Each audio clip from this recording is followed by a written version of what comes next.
ဂျပန်မှာဇပလင်ဒီလိုဝယ်ရတာပါဒါကတော့ဒါဒီနေ့ဝယ်လာတဲ့ဟာတွေပေါ့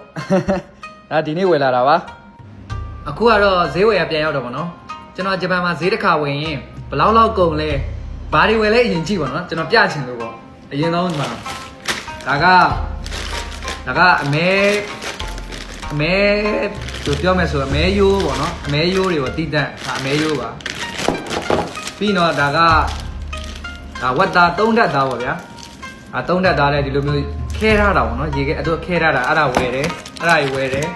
ပြီးရင်တော့ဒီမှာဒါကဝက်ပေါင်သားပေါ့နော်ဝက်ပေါင်သားအကွင်းသားပြီးတော့အဲ့လိုအခဲတွေ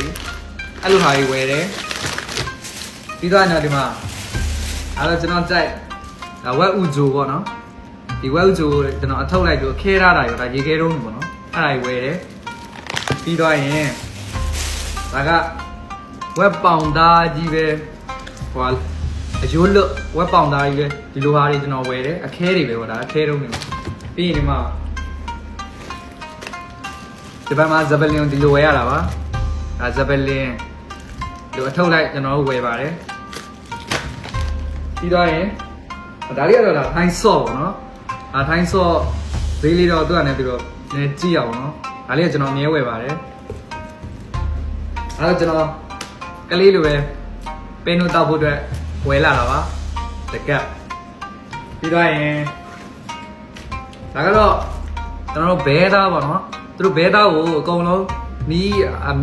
ညှိုက်ထားတာမီးညှိုက်ပြီးတော့ဖုတ်ပြီးတော့ဒီလိုမျိုး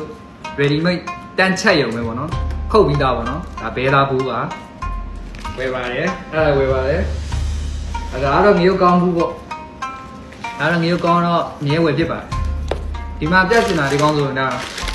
ဝက်နန်ယိုးရတိတတ်ပေါ့နော်အခဲရောဒါခဲရတာမကလောင်းတယ်ဒါကြီးဝယ်တယ်ဝယ်ရများတယ်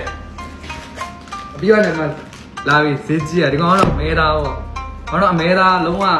ဈေးကြီးရောနော်တကီလိုတော့မှဂျပန်ငွေ2000ကျော်ဆိုတော့မြန်မာငွေနဲ့တွက်မယ်ဆိုရင်ဒီကောင်ကြီးမဲတော့ဟိုလောက်ရှိရပေါ့နော်6000 9000လောက်ရှိရဒါလေးတော့ဒါကတော့မြင့်ဝယ်လာတာရဒါတွေပါပဲပြမယ်ဘလောက်စာရဲဘယ်နှစ်ရက်စာရဲတတ်မှတ်တာတော့မရှိဘူးပေါ့နော်ကျွန်တော်ကတော့ဒါကိုဝင်ကုန်တဲ့နေရာရက်ပဲကိုဝင်တော့တွတ်ထက်ဝယ်ရပါတော့ကျွန်တော်ကယထာဘုဒ္ဓနဲ့နီးရဆိုတော့ဟိုမြန်မာဆိုင်ကတော့နည်းနည်းဝေးရပေါ့နော်ဒါမြန်မာဆိုင်ရဝယ်လာတဲ့အရာတွေမဟုတ်ဒါကတော့ကျွန်တော် BNN ဆိုင်ရဝယ်လာတာပေါ့နော်ကျွန်တော်ကတော့ကိုဝင်ကုန်တယ်လို့သွားဝယ်ပါတယ်ဝယ်လာတာဒီနေ့တွက်မယ်ဆိုရင်မြန်မာငွေနဲ့တွက်မယ်ဆိုရင်တော့4သိန်းဘိုးလောက်တော့ရှိပါတယ်ဟို